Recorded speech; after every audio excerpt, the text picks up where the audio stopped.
ସେଇଠି ସେ କହୁଛନ୍ତି ମନ ସୁଖେ ଦାନ ପକାଲ ସୁନ୍ଦରୀ ଅର୍ଥାତ୍ ସିଏ ଶାସନ କରୁଛନ୍ତି ଯେମିତି ଗୋଟେ ତାଙ୍କୁ ଭାଗ୍ୟ ଭଗବାନ ସହାୟତା ଦେଉଛନ୍ତି ସେ କଥାଟାକୁ ସେ କରିଛନ୍ତି। ସେ ମୋତେ ଦିନେ ପଚାରିଲେ ଯେ ପଞ୍ଚମ ବାବୁ ଆପଣ କେବେଠାରୁ ରାଜନୀତିରେ ଅଛନ୍ତି? ମୁଁ 77ରେ MLA ହେଇଛି। ତା ପୂର୍ବରୁ ରାଜନୀତିରେ ଅଛନ୍ତି, MLA ହେଲି 77 ମସିହାରେ। ନା ଦେଖନ୍ତୁ ମୁଁ ଆସିଲି ପ୍ରଥମେ MLA ହେଲି, MP ହେଲି, କେନ୍ଦ୍ରରେ ମନ୍ତ୍ରୀ ହେଲି, ଏଠି MLA ହେଲି, ମୁଖ୍ୟମନ୍ତ୍ରୀ ହେଲି। ବିଜେଡି ଗଠନରେ ଶ୍ରୀକାନ୍ତଙ୍କର କ'ଣ ଭୂମିକା ଥିଲା? ବିଜେପି ସପକ୍ଷ ଆଦୌ ନଥିଲେ। ସିଏ ବିଜୁ ଜନତା ଦଳ ଗଠନ ସପକ୍ଷରେ ଜମା ନଥିଲେ। ତାଙ୍କ ସାଙ୍ଗରେ ରହିଥିଲେ ଅଶୋକ ଦାସ। କୋଉମାନେ ଯାଇକି ନବୀନ ପଟ୍ଟନାୟକଙ୍କୁ ଡାକି ହାକିକି ଓଡ଼ିଶା ଆଣିଥିଲେ? ତାଙ୍କୁ ଆଣିବାର ଭୂମିକାରେ ମୁଁ ଯାହା ଜାଣିଛି ଦିଲ୍ଲୀପ ରାୟ, ଶ୍ରୀକାନ୍ତ ଜେନା ଏବଂ ଅଶୋକ ଦାସ ଏଇମାନେ ତାଙ୍କୁ ଆଣିବାର ବ୍ୟବସ୍ଥା କଲେ ଏବଂ ତା ଦେହରେ ନଳିନୀକି ଯୋଡ଼ିଲେ, ବିଜୟ ମହାପାତ୍ରଙ୍କୁ ଯୋଡ଼ିଲେ। ତା ମାନେ ଗୋଟିଏ କଥା ଆପଣଙ୍କ ଲେଖାରୁ ମୁଁ ଯାହା ବୁଝିଲି ଯେ 2 ଜଣ ଲୋକ ମୁଖ୍ୟମନ୍ତ୍ରୀ ହେବା ପାଇଁ ଭାରି ଇଚ୍ଛା ଥିଲା ବା ଆଶାୟୀ ଥିଲେ, ବିଜୟ ମହାପାତ୍ର ଆଉ ରାମକୃଷ୍ଣ ପଟ୍ଟନାୟକ। ହଁ ନିଶ୍ଚୟ, କିନ୍ତୁ ରାମକୃଷ୍ଣ ପଟ୍ଟନାୟକର ଇଚ୍ଛା ଥିଲା ମୁଁ ଦିଲ୍ଲୀ କାହିଁକି ଯିବି, ମୁଁ ଏଠି ଯଦି ରହିବି ତାହେଲେ ହୁଏତ କାଲି ସିନିୟରିଟି ଦୃଷ୍ଟିରୁ ମୋତେ ମୋ ନାଁ ଉଠିବ ମୁଖ୍ୟମନ୍ତ୍ରୀ ହେବା ପାଇଁକି। ସେମିତି ଗୋଟେ ଆଟମୋସ୍ଫିୟର ତିଆରି ହେଇଥିଲା ବିଜୟ ମହାପାତ୍ରଙ୍କୁ ମୁଖ୍ୟମନ୍ତ୍ରୀ କରିବା, ବିଜୟ ମହାପାତ୍ରଙ୍କୁ ଆଗରେ ରଖିକି ନେତୃତ୍ୱ ଦେଇକରି କାମ କରିବା ପାଇଁ କରିଥିଲା। ଗୋଟିଏ କଥା ଆପଣ ସ୍ପଷ୍ଟ ଭାବେ କହିବେ ଯେ ବିଜୁ ବାବୁ ମଧ୍ୟ ବିଜୟ ମହାପାତ୍ର, ଶ୍ରୀକାନ୍ତ ଜେନାଙ୍କ ଉପରେ ଭରସା ତୁଟେଇ ଦେଇଥିଲେ, ବିଶ୍ୱାସ ବା ଆସ୍ଥା ରଖିନଥିଲେ। ଯଦିଓ ଏଠୁ ପଠାଗଲା ବିଜୁ ପଟ୍ଟନାୟକଙ୍କର ଯେମିତି ମନ୍ତ୍ରୀ ନ ହୋଇପାରିବେ ସେ କଥାରେ ଶ୍ରୀକାନ୍ତ ବିଜୟ ସମସ୍ତେ ଏକାଠି ଥିଲେ। ତାମାନେ ଟଙ୍କା ଆଟାଚିଟା ନବୀନ ନିବାସକୁ ହିଁ ଗଲା। ମୁଁ ଆଉ କିଛି ଜାଣିନାହିଁ। ସେ ଆଟାଚଟା ଜାଣୁଥାଏ ଯେ ଆପଣ ବାଟ ବତେଇ ଦେଲେ ନବୀନ ନିବାସକୁ ଯାଅ ବୋଲି। ମୁଁ କହିଲି ମୁଁ କାହିଁ ରଖିବି, ତମର ଯାଅ, ଯଦି ଆଣିଛ ତାକୁ ଦେବ। ପାର୍ଟିର ପ୍ରେସିଡେଣ୍ଟ ସେ ରଖିବେ ନା। ଆଉ ଗୋଟିଏ କଥା ଆପଣ ଉଲ୍ଲେଖ କରିଛନ୍ତି ଯେ ଏଇ ଯେଉଁ ମିଡନାଇଟ୍ ଅପରେସନ୍ ଚର୍ଚ୍ଚା କରିବା, ପ୍ରଚାର କରିବା ପ୍ୟାରୀବାବୁଙ୍କ ବିରୋଧରେ ଷଡ଼ଯନ୍ତ୍ର କଥା, ଏଇଟା OTV କରିଥିଲା ବୋଲି ସେତେବେଳେ। OTVର କଥା ତ OTV ତ ସେ କଥାଟାକୁ ଖୁବ୍ ଜୋରରେ କରାଇଲା। କାହିଁକି? OTVର ପ୍ୟାରୀବାବୁଙ୍କ ଉପରେ ରାଗ ଥିଲା, ମାନେ ବୈଜୟନ୍ତ ପଣ୍ଡାଙ୍କର। ସେତେବେଳକୁ ପ୍ୟାରୀବାବୁଙ୍କ ବିରୁଦ୍ଧରେ ଗୋଟେ ଗୋଷ୍ଠୀ ତିଆରି ହେଇଗଲାଣି। କାହାକୁ ସେ ସବୁ ବାଣ୍ଠୁ, କଳା ବାଣ୍ଠୁ, ଧଳା ବାଣ୍ଠୁ, ମଇଁଷି ଏସବୁ କାହାକୁ କହନ୍ତି? ସେ ବିଜୟ ମହାପାତ୍ରଙ୍କୁ କାଲା ବାଣ୍ଠୁ, ପ୍ରସନ୍ନ ଆଚାର୍ଯ୍ୟକୁ ଧଳା ବାଣ୍ଠୁ, ଆଉ ଅନ୍ୟମାନଙ୍କୁ ସବୁ କହନ୍ତି। ମଇଁଷି କାହାକୁ କହନ୍ତି? କଳା ମଇଁଷି ବୋଲି କାହାକୁ କହନ୍ତି? ବେଳେବେଳେ ମୋତେ ଯାହା ଅନୁମାନ ହେଉଛି ପ୍ରଫୁଲ୍ଲ ଘଡ଼େଇଙ୍କୁ କୁହନ୍ତି, କେତେବେଳେ ୟାକୁ ଦାମ ରାଉତଙ୍କୁ କୁହନ୍ତି। ସତରେ କ'ଣ ପାଣ୍ଡିଆନଙ୍କ ସମୟରେ ସବୁ ଦକ୍ଷିଣୀ ଲୋକ ଆସିକି ଏଠି ମାଡ଼ି ବସିଲେ, ଜମି ଖଣି ସବୁ ନେଇଗଲେ? ସବୁ ମାନେ ଗାଁରେ ଯେଉଁ ହେଉଛି ଓଭରହେଡ୍ ଟ୍ୟାଙ୍କ ତାକୁ ଏକାଠି ମିଶାଇ ଦିଆଗଲା। ବାଲିଘାଟ ଯେଉଁ ଦିଆହେଉଛି ଅନେକ ଆସି ପହଞ୍ଚିଲା। ମୁଁ ଗୋଟେ ତାଲିକା ଦେଇଥିଲି ସେତେବେଳେ ଯେ କେମିତି ଭାବରେ କେତେ ପରସେଣ୍ଟେଜ ପରିମାଣରେ ଏଇ ଯେଉଁ ବାହାର ଲୋକମାନେ ଆସିକି ଆମର ସମସ୍ତ କଥାକୁ କବ୍ଜା କଲେଣି। ନା ଏମାନଙ୍କର ନିବିଡ଼ତାଟା କେଉଁଠୁ ଆପଣ ଜାଣିପାରିଲେ ଯେ ବୈଷ୍ଣବ, ପ୍ରଭାକରନ ଆଉ ପାଣ୍ଡିଆନ ଏ 3 ଜଣଙ୍କ ଭିତରେ ସମ୍ପର୍କକୁ ଆପଣ ଉଲ୍ଲେଖ କରିଛନ୍ତି? ଗୋଟେ ନ୍ୟୁଜ୍ ବାହାରିଲା ଯେଉଁଥିରେ ଏମାନେ ଏଇ 3 ଜଣ ଯାକ ବିଶେଷ ଭାବରେ ବୋର୍ଡ଼ ଅଫ୍ ଡାଇରେକ୍ଟର ତାଙ୍କର ଯେଉଁ ସଂସ୍ଥା ଥିଲା ତ୍ରିବେଣୀ ବୋଲିକିରି ସେଥିରେ ଥିଲେ, ସେ ମନ୍ତ୍ରୀ ହେବା ପୂର୍ବରୁ ଇସ୍ତଫା ଦେଇଛନ୍ତି ବୋଲିକିରି କି ଅଶ୍ୱିନୀ ବୈଷ୍ଣବ ଏକଥା ବାହାରିଲା। ଆଉ ପାଣ୍ଡିଆନ କଥାଟା କେତେବେଳେ ବାହାରିଲା, ଅଶ୍ୱିନୀ ବୈଷ୍ଣବଙ୍କୁ ଯେତେବେଳେ ସେ ରାଜ୍ୟସଭାକୁ ପଠାଇଲେ, ମନେ ପକାଯାଉ ଅଶ୍ୱିନୀ ବୈଷ୍ଣବ ବିଜେଡ଼ିର ସଭ୍ୟ ନୁହନ୍ତି, ବିଜେପିର ସଭ୍ୟ ଭାବରେ ଗଲେ, କିନ୍ତୁ ବିଜେଡ଼ିର ଭୋଟରେ ଗଲେ। ସେଠି କଥାଟା ଯୋଡ଼େ ଆସ।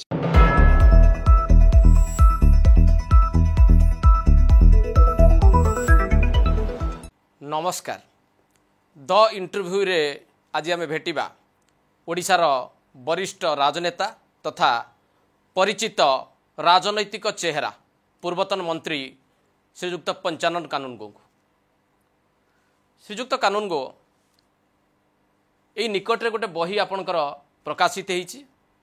ସେ ବହିର ଶୀର୍ଷକ ହେଉଛି ମାନ୍ୟବର ମୁଖ୍ୟମନ୍ତ୍ରୀ, ସମ୍ପର୍କ ଓ ସମ୍ପର୍କିତ। ଏ ବହିଟିକୁ ମୁଁ ଯେତିକି ଦୂର ପଢ଼ିବାକୁ ଚେଷ୍ଟା କରିଛି ଏବଂ ଯାହା ବୁଝିବାକୁ ପାଇଛି, ପ୍ରାୟତଃ ଏ ବହିରେ ପୂର୍ବତନ ମୁଖ୍ୟମନ୍ତ୍ରୀ ନବୀନ ପଟ୍ଟନାୟକଙ୍କ ବାବଦରେ ଅନେକ ଗୁଡ଼ିଏ ଅକୁହା କଥା ବା ଅଜଣା ତଥ୍ୟ ଆପଣ ସାମ୍ନାକୁ ଆଣିଛନ୍ତି। ମୋର ପ୍ରଥମ ପ୍ରଶ୍ନ ଆପଣଙ୍କୁ ରହିବ, नवीन पट्टनायक आज मुख्यमंत्री नाहंती आपणकर नेता भी नाहंती आपण एबे बिजु जनता दल ले नाहंती ये बहिर नाटी आपण काहींकी रखिले मान्यवर मुख्यमंत्री बोली एक कथा स्पष्ट कर से दिन सभा जो दिन लोकार्पण है जे मुख्यमंत्री अनेक थिले आम राज्य में अच्छा आगुरी होती डॉक्टर महताम ठार आरंभ करी नवकृष्ण चौधरी विजयानंद पट्टनायक समस्ते होती किंतु लगातार भाव जी टीवी की जाइए सामना को आसी मानवर मुख्यमंत्री उच्चारण करवा आउ कहा पाखे देखा नाला आम जिते टीवी खोलीदेलु ये गत 20 वर्ष धरिक से हठात आसो मानवर मुख्यमंत्री या कहले आम मानवर मुख्यमंत्री या करने को चाहिए मानवर मुख्यमंत्री आसला से गुड़िक जेहेतु बारंबार कान में उच्चारित है मु न्याचुराली देखिली जे यही शब्दटी ही एप्रोप्रिएट हम एवं से लिखिली मानवर मुख्यमंत्री कारण मत जना अच्छी मत एक ज्ञात जे जे कौन मुख्यमंत्री जो कौन मंत्रिमंडल आम संविधान मुताबिक से फास्ट अमंग इक्वाल्स से समस्त भितर नंबर 1 एंटायर कैबिनेट रे अन्य जो मान सभ्य था मंत्री था स्थान जहाँ मुख्यमंत्री स्थान से केवल सब इक्वाल भितर सब समानता भितर से 1 नंबर होता एक मत जना अच्छी किंतु यही मुख्यमंत्री मत जना पड़ा ये समस्त भितर एक तफात बा फरक होकर रहिले एवं सी एकमात्र मुख्यमंत्री सामने रहिले अन्य माने केवल तांकर कार्यनिर्वाही मंत्री भाव में कार्य करते एक एणु ए सब को विचार करी नाटी मान्यवर मुख्यमंत्री दिया श्रीजुक्त कानून को एभली एक समय आप बही लिखिले जितेबाला बिजु जनता दल सहित आप संपर्क तुटई देइछन्ति बहु वर्ष धरिकी बिजु जनता दल राजनीतिर आखपाखे आपण देखा जाऊ नाहंती बा आपण को आखपाखे बिजु जनता दल भी देखा जाऊ नाही नवीन पट्टनायक आज आउ क्षमतार नाहंती ओडिशावासी तांको प्रत्याख्यान करिसंती एभली एक समय नवीन पट्टनायक बाबद ओडिशा को जनइबा ओडिशावासी को जनइबा पई काहेकि आपण उचित माने कले इतिहास सबुठारु बड़ गुरुत्वपूर्ण होउची आम राज्यर आम व्यवस्थार आम शासन व्यवस्थार सठिक इतिहास लोकों पाखरे उपस्थापन करवा मु लक्ष्य कली जे अनेक कथा आमर सांप्रतिक इतिहास संपर्क में बहु कथा जहाँ लोकों पाखु आसी ता पछरे अनेक भाव में सत्यता न थाए एवं बेले बेले बड़ कन्फ्यूजन क्रिएट करे लोक मान भितर जे प्रकृत कौ घटनाटा ठीक कौटा भूल से जेहेतु मोर तांको संपर्क में मु 10 वर्ष काल आसली एवं तांको संपर्कित कार्य को खूब निष्ठार सहित अध्ययन करुली देखुली अनुशीलन करुली से संपर्क में सठिक वार्ता जहाँ तथ्य अच्छी से गुड़ को उपस्थापन करने उद्देश्य मैं बहीटी लिखिली ऐतिहासिक त्रुटि न हो इतिहास रे कौन भूल भटका न हो ताही हूँ कारण मुझे पढ़ी आपण पाखापाखि 27-28 चैप्टर रखिंट मु पाखापाखि 21 चैप्टर पर्यंत मु पढ़ला मोर गोटे अनुभव है आप लिखा मध्यम प्रत्येक चैप्टर रे किछि किछि व्यक्ति को साक्षी हिसाब से दर्शाइबा चेष्टा करछन्ति कहीं लोक काले संदेह करेंगे पंचानन बाबू मिछ कहताई पारती पंचानन बाबू गप कहताई पारती तेणु किछि लोकों को आपण प्रति घटना सहित जोड़िबा चेष्टा करछन्ति आ साक्षी हिसाब से प्रोजेक्ट करछन्ति नहीं जोड़ी नहीं कि साक्षी भाव में नहीं नहीं हुए तो ताकू पाठक से भाव में विचार करिपारନ୍ତି सेमानकर उपस्थित थिला जेतोबळे मु कोनोसी कार्य बा से कथाटी लिखुची ताको उपस्थिति को मु एड़े दे परिबि नै धरि निया जाऊ गोटे जगार जगेश्वर बाबू अच्छा मुझे उपस्थित केमती एड़े देवी से कथाटी लिखला बेले जगेश्वर बाबू कथाटा लिखा मत बाध्य सब कथार मु उपस्थितटा को स्वीकार कर श्रीजुक्त कानून को आपण एभली एक बही लिखिले जहाँ बाबद लिखिले सी होउछन्ते नवीन पट्टनायक एवं गोटे लंबा कालखंड शासन क्षमता सी धरी रखिथिले बा तांको लोक माने धरिबाकू सुजोग देइथिले तेणु स्वाभाविक भाव में सब ओडिया मन में आज इच्छा भी अच्छी तांका बाबद अधिक किसी जानापी कारण सी जानवर सुजोग सी केबे कौन लोक देना आउ जो मैंने जानते आपण भली किसी लोक जो मैंने सहित काम आरंभ करछन्ति तांका राजनीतिक क्यारियर रु आपण तांका सहित अच्छन्ति मंत्री भाव में काम करछन्ति विधायक भाव में काम करछन्ति तांका पाखरे बहुत समय कटैछन्ति तेणु आपण माने जहाँ जो भली भाव में लोकंक पाखरे रखिबाकू चाहिबे सेमान ताकू बुझिबाकू चाहिबे मु जहाँ पढ़िली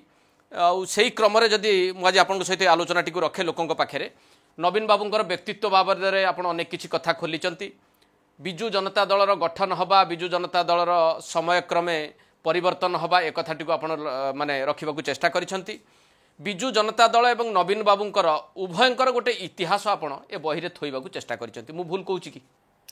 एकदम ठीक विजु जनता दलर सठिक इतिहास उपस्थापन करवा एवं नवीन पट्टनायक व्यक्तित्व संपर्क में लोकों भितर जो धारणा रही अनेक अनेक कथा कहते धरी नि जो गोटे कथा मु उदाहरण दूची जे से जड़े लेखक उच्च कोटीर लेखक एक प्रचारित होता मु गोटे जगार से जो कथाटा को जड़े प्रोफेसर नामकरा प्रोफेसर ओडिशा रे ख्यातनाम प्रोफेसर से कथा कहीकि कहले ये पुरस्कार पाई थांते अमुक जगार ये पुरस्कार पाई थांते जदि ये ओडिशा रु बाहर कोठ जन्म होई थांते मु कहले कौन से करचंती ना बही लिखि तो थाए मंत्रिमंडल से एणु से कथाटी लिखिदेली टिके बैठी आपन को मन पकेबा चाहिए आपन लिखिथिबा कथारू नवीन पट्टनायक बही आउ पंडित लक्ष्मण मिश्र बही को कहीं आप तुलना करने चाहिए वास्तविक ठीक कथा भल प्रश्न टे तार कारण हूँ लाइफ इन गार्डन जब गोटे पुस्तक अच्छी से पुस्तकटी विभिन्न प्रकार औषधीय वृक्षर चित्र बड़ चित्र ता तले तार सब बोटानिकल नेम संस्कृतर ना एवं ए संपर्क लिखाई सो ये गछ गुड़िकर फोटोचित्र सहित से बहीटी अच्छी लक्ष्मण मिश्र जो आम देखीचे सहज चिकित्सा आयुर्वेदिक चिकित्सा सहज चिकित्सा पद्धति जो बही खंडिक सी सबू तुलसी गछ तुलसीर उपकारिता कौन एवं अँला गछर उपकारिता कौन से सब लिखाई था बहुत सुंदर भाव लिखाई था एवं ताकू परीक्षित बहु परीक्षित एवं परीक्षा प्रार्थनीय ये सब ता पाखरे लिखाई थाए से बहीटी जदि मु ठीक भाव पढ़ी थी एपर्यंत मन अच्छी थाए एटू से दृष्टि ये बहीटी को कहीं गोटे चित्र बही थिला एवं चित्र बही गोटे अद्भुत कथा थिला से मत मत सृष्टि कला मो भितर आग्रह सृष्टि कला माने गोटे ये गछ निम गछर चित्र अंका अच्छी तादे बेल फड़ी से बड़ बड़ बेल फड़ी नवीन पट्टनायक बही निम गछरे बेल फड़ी निम गछरे बेल थिला एवं एक कथा मु से बहीर से एडिशन से ये कथा ताकू देखई थी जड़ को ता ना भी लिखिदेली सी मो पाखे थिला बोले अरे ये बही लिखाई ये चित्र देखे एणु ता नाटा लिखा बाध्य होली जो ताकू देखई से गोटे तुलना कले नवीन पट्टनायक और पंडित लक्ष्मण मिश्र भितर से करते ये जो चैप्टर गुड़िक आप लिखिं ता भर गोटे कथा मते बेसी आंदोलित कला ये कथाटी को कहीं पंचानन कानून को लिखिं से कथाटी हूँ जे मन सुखे दान पकालो सुंदरी या बारंबार आप उल्लेख करने को चाहिए एवं यही उक्ति सहित आउ जड़े विजु जनता दल पूर्वतन नेता प्रभात त्रिपाठी कौन संपर्क रही प्रभात त्रिपाठी से एक गीतटा को एक कथाटा को आमर विधानसभा लॉबी रे पढ़ु कहते एटू से तत्क्षणात मुझे जिते देखे मो मन को स्ट्राइक करे मु सांगे सांगे गोटे कागज रे लिखि पकाए डायरी आनिकी लिखे एटू से गीतटा को मु पूरापूरी सी मन रखी नथिबो गीतटा किंतु मु पूरापूरी मन रखिदेली ताको आनिकी रखिदेली से कथाटर अर्थ होउची जे अचानक जन को आनिकी राजगादी रे बसई दियागला से राजगादी विषय किसी जानते नहीं राजतंत्र विषय जानते नहीं राजार कर्तव्य राजार दायित्व से संपर्क किसी जानते नहीं ताको बसई दियागला एवं बसई दिला कौन कौन घटुची किपरि से केमती सब खेल लगी से गोटे अत्यंत शौकीन व्यवस्था अच्छा ये कथाटा को जो पदटा आप बोलती जे मन सुखे दान पकालो सुंदरी से पदटा बोली किए रचना करथिला किए से पदटा हूँ जिते से खेल खेलुले माने पशा खेलुले माने राजहंस राणी एम सागर खेलुले से समय आसिक ये कहूँ कौटुआल गोटे वार्ता दौची तापर सेनापति आसुँच मंत्री आउଛନ୍ତି से जाउଛନ୍ତି ये किंतु खेल मजी जाइछନ୍ତି ये से कहते किसी व्यस्त हो नहीं मन सुखे दान पकालो सुंदरी तापर जिते से आसी खबर दौरान मंत्री ଯେ ଆଜ୍ଞା ଏ କଟୁଳ ପୁଣି ଆସି ଖବର ଦେଉଛି ଆଜ୍ଞା ସେମାନେ ଯେଉଁ ଶତ୍ରୁପକ୍ଷ ଆସିଥିଲେ ସେ ତାଙ୍କୁ ଘଉଡ଼ି ଗଲେଣି କାରଣ ବାତ୍ୟା ବନ୍ୟା ଫଳରେ ଶତ୍ରୁପକ୍ଷର ବହୁତ କ୍ଷୟକ୍ଷତି ହେଇଛି ସେମାନେ ସବୁ ଫେରିଗଲେଣି ସେଇଠି ସେ କହୁଛନ୍ତି ମନ ସୁଖେ ଦାନ ପକାଲୋ ସୁନ୍ଦରୀ ଅର୍ଥାତ୍ ସିଏ ଶାସନ କରୁଛନ୍ତି ଯେମିତି ଗୋଟେ ତାଙ୍କୁ ଭାଗ୍ୟ ଭଗବାନ ସହାୟତା ଦେଉଛନ୍ତି ସେ କଥାଟାକୁ ସେ କରିଛନ୍ତି। ମୁଁ ଯଦି ସ୍ପଷ୍ଟ ଭାବରେ ପଞ୍ଚାନନ ବାବୁ ଆପଣଙ୍କୁ ପଚାରେ ଯେଉଁ କଥାଟି ଆପଣ ଲେଖିଛନ୍ତି ସେଠି ଗପ ଆକାରରେ ମଧ୍ୟ ତାକୁ ଦର୍ଶାଇବାକୁ ଚେଷ୍ଟା କରିଛନ୍ତି ରାଜାରାଣୀଙ୍କ ଭିତରେ ପଶା ଖେଳକୁ ନେଇକି ଏ ଗୀତଟିକୁ ମଧ୍ୟ ସେଠି ଆପଣ ଯୋଡ଼ିଛନ୍ତି। ଏଇଟା ନବୀନ ପଟ୍ଟନାୟକଙ୍କୁ ଦେଖିବା ପରେ ଆପଣ ଭାବି ନାହାନ୍ତି ତ ଯେ ସେଇ ଯେଉଁ ରାଜାଙ୍କ କଥା କହୁଛନ୍ତି ଇଏ ନବୀନ ପଟ୍ଟନାୟକଙ୍କ ଭଳି ବା ନବୀନ ପଟ୍ଟନାୟକଙ୍କର ଆଭିମୁଖ୍ୟ ସେ ରାଜାଙ୍କର ଆଭିମୁଖ୍ୟ ସହିତ ମିଶି ଯାଇଛି? ସେଇଟା ସମସ୍ତଙ୍କ ଭିତରେ ଗୋଟେ ଧାରଣା ହେଲା। ମୁଁ ପଢିଲା ବେଳେ ମତେ ଲାଗିଲା ତ ବୋଧହୁଏ ଆପଣ ନବୀନ ମୋର ପଟ୍ଟନାୟକ ହେଉଛି ମୁଁ ଭାଗ୍ୟବାଦ ଉପରେ ଜମା ବିଶ୍ୱାସ କରେ ନାହିଁ। ମୁଁ ବିଶ୍ୱାସ କରେ କର୍ମ ଉପରେ। ଯାହାର ଯେପରି କର୍ମ କରିଥିବ ସେ ସେହିପରି ଭାବରେ ତାର ଫଳ ପ୍ରାପ୍ତି ହେବ। କିନ୍ତୁ ଅଚାନକ ଆସିକରି ଜଣେ କେନ୍ଦ୍ରମନ୍ତ୍ରୀ ହେବା ମୁଖ୍ୟମନ୍ତ୍ରୀ ହେବା ଏତେ ଦିନ ଧରିକି ମୁଖ୍ୟମନ୍ତ୍ରୀତ୍ୱରେ ରହିବା ସାଧାରଣ ଲୋକଙ୍କ ଭିତରେ ନିଶ୍ଚିତ ଚର୍ଚ୍ଚାର ବିଷୟ ହେବ ଏବଂ ସେ ଚର୍ଚ୍ଚାଟି ଥିଲା ଏ ଅତ୍ୟନ୍ତ ଭାଗ୍ୟବାନ ଲୋକ। ଥରେ ମୁଁ ଯାହା ବହିରେ ଆପଣ ଉଲ୍ଲେଖ କରିଛନ୍ତି ଏଇ ଭାଗ୍ୟ ବାବଦରେ ନବୀନ ପଟ୍ଟନାୟକ ଆପଣଙ୍କୁ ଗୋଟେ କଥା କ'ଣ କହିଥିଲେ ଯେ ଆପଣ 1977ରୁ ବିଧାୟକ ଅଛନ୍ତି କିନ୍ତୁ ମୁଁ ଦେଖ ମୁଁ ଏକାଥରେ ଆସିଲି କେନ୍ଦ୍ରମନ୍ତ୍ରୀ ଆଉ ମୁଖ୍ୟମନ୍ତ୍ରୀ ହେଲି ଏମିତି ଗୋଟେ କଥା କହିଥିବା କଥା ଆପଣ ଲେଖିଛନ୍ତି ଏଥିରେ? ଲେଖିଛି। ସେଥିରେ ସେ ମୋତେ ଦିନେ ପଚାରିଲେ ଯେ ପଞ୍ଚାନନ ବାବୁ ଆପଣ କେବେଠାରୁ ରାଜନୀତିରେ ଅଛନ୍ତି? ମୁଁ 77ରେ MLA ହେଇଛି। ତା ପୂର୍ବରୁ ରାଜନୀତିରେ ଅଛନ୍ତି MLA ହେଲି 77 ମସିହାରେ। ନା ଦେଖ ମୁଁ ଆସିଲି ପ୍ରଥମେ MLA ହେଲି MP ହେଲି କେନ୍ଦ୍ରରେ ମନ୍ତ୍ରୀ ହେଲି ଏଠି MLA ହେଲି ମୁଖ୍ୟମନ୍ତ୍ରୀ ହେଲି ଅର୍ଥାତ୍ ତାଙ୍କ ଭିତରେ ସେ ଯେଉଁ କନଫିଡେନ୍ସ ସେଇଟା ଗୋଟେ କଥା ହେଉ ବା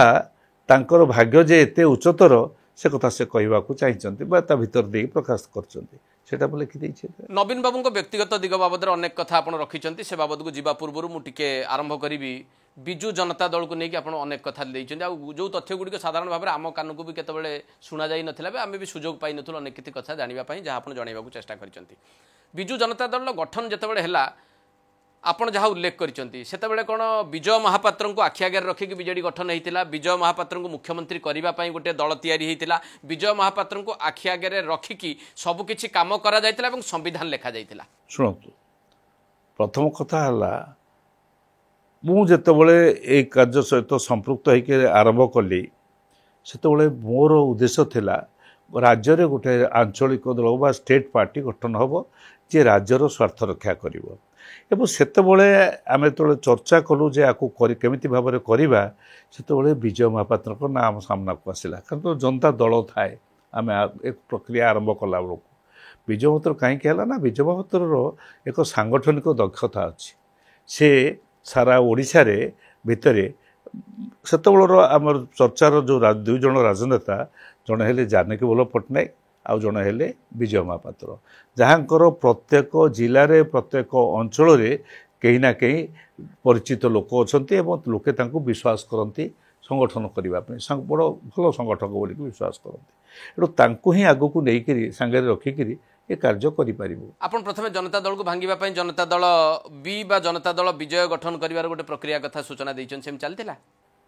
ଜନତା ଦଳ ବିଭାଜନ କରିବା ପାଇଁକି ବାସ୍ତବରେ ଯେଉଁ କାର୍ଯ୍ୟକ୍ରମ ଆରମ୍ଭ ହୋଇଥିଲା ସେଥିରେ ମୁଁ ଥିଲି ପ୍ରମୁଖ ଭାଗରେ।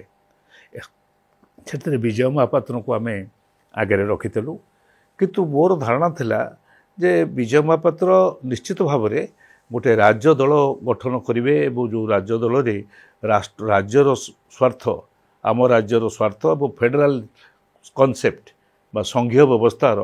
କୁ ଉପଲବ୍ଧି କରି ସେ ଅନୁସାରେ କାର୍ଯ୍ୟ ଆମର ହେବ ବୋଲି ସେ ଅନୁସାରେ ସମ୍ବିଧାନ ମଧ୍ୟ ପ୍ରଣୟନ ହେଲା କାରଣ ସମ୍ବିଧାନ ତିଆରି କରିଥିବା ବ୍ୟକ୍ତି ଜଣକ ହେଉଛନ୍ତି ସ୍ୱର୍ଗତ ତ୍ରିଲୋଚନ କାନୁନଗୋ ଏଣୁ ସିଏ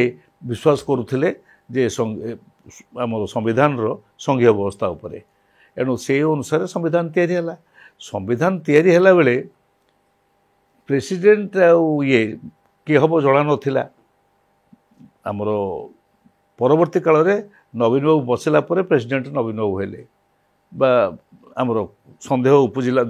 ବର୍ତ୍ତମାନ ଯେଉଁ କଥାଟି କୁହାଯାଉଛି ଏ ପଲିଟିକାଲ ଆଫେୟାର୍ସ କମିଟିର ଚେୟାରମ୍ୟାନ୍ ଆଉ आर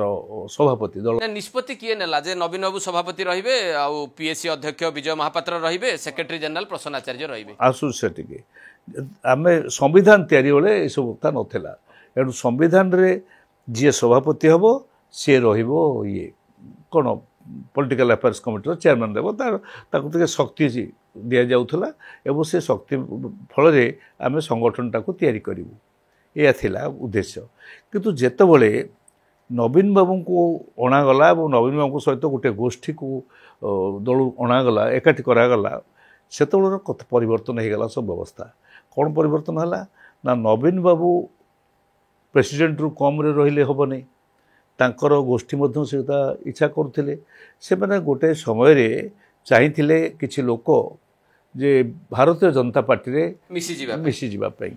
सेटा मु खबर पाइली दिल्ली थिबा अवस्था रे आमर हृषिकेश एठिकार एमएलए बालिअंत बालीपाटनार एमएलए सी मत मो घर रूम रे पहुँचिक कहला आप जानते ना मुझे भाई आप छाड़ी बोली कड़े जीवु ना आम सब दल गला मु 24 दस्तखत कली मुझे जापारि जे 24 जन लोक एमएलए दस्तखत कले से पलैबे छाड़िकी से विजय महतो को कहली फोन करी कहली से पलै आसे आसला आम निष्पत्ति कलु आम बर्तमान नवीन पट्टनायक को सभापति करूँ और विजय महतोर पीएससी चेयरमैन रही आम बसिक आलोचना है किए कथा प्रपोजाल नहीं कि जीव मु महेश्वर महांती देवी मिश्र अच्छा एणु आम मु गली आम सब सका सका जा पहुँचलु से पटे था ये दिलीप राय एयू सिंहदेव आउ ये नेतृत्व नौ कि प्रसन्न आचार्य पहुँचला बेलू सब बस प्रसन्न आचार्य आखिटा मो उपरे पड़गला कहले कौन कटकी भाई आपण आउ गोटे कौन आज गोटे चाल खेल आसीगले कारण से समस्त धारणा थाए जे ये जो विजु जनता दल फर्मेसन होची सब होची इतने मोर रोलटा आगे अच्छी बोली मुझे आसी दिलीप सेठू कहले कौन भाई कहना कौन कहीं आम गोटे प्रपोजाल नहीं कि आसचु प्रपोजालटा कहली नवीन पट्टनायक को आम सभापति भाव में ग्रहण करूँ आम एकाठी रहा विजय महापात्र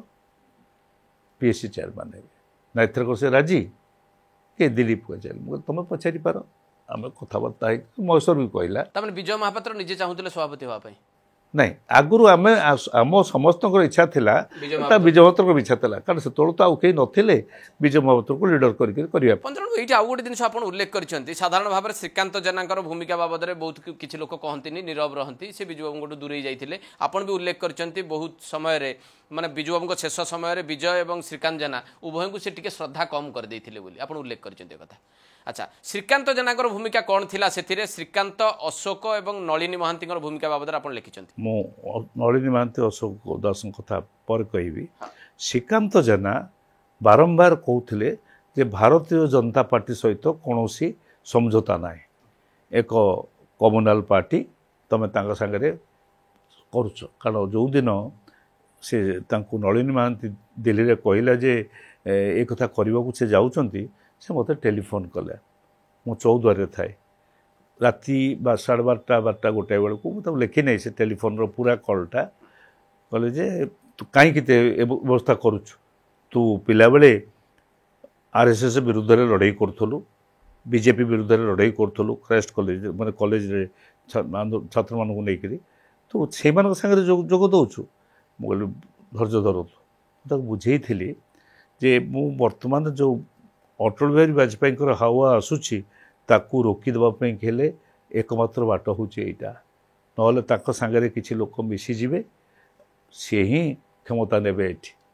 एक जिते बुझेले भी से एकदम जिदे अटल थे बीजेडी गठन में श्रीकांत कौन भूमिका थिला बीजेपी सपक्ष आदौ नथिले सी विजु जनता दल गठन सपक्ष जमा नथिले सांगे रही अशोक दास गोटे कथा खुलासा करंतु आपण लिखि भी लोक भी जानिबा दरकार जे प्रकृत अशोक दास और श्रीकांत जेना कौन भूमिका सेतबेले नउथिले अशोक दास रही से जनता दल रे एवं जनता दल रे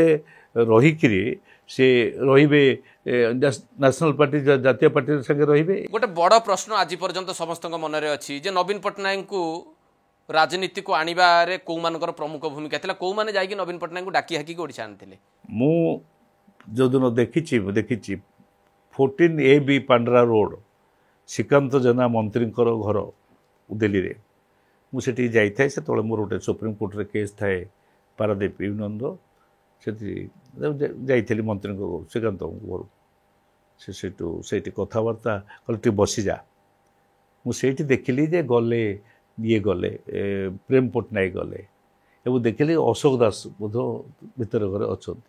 ଏଣୁ ତାଙ୍କୁ ଆଣିବାର ଭୂମିକାରେ ମୁଁ ଯାହା ଜାଣିଛି ଦିଲ୍ଲୀପ ରାୟ, ଶ୍ରୀକାନ୍ତ ଜେନା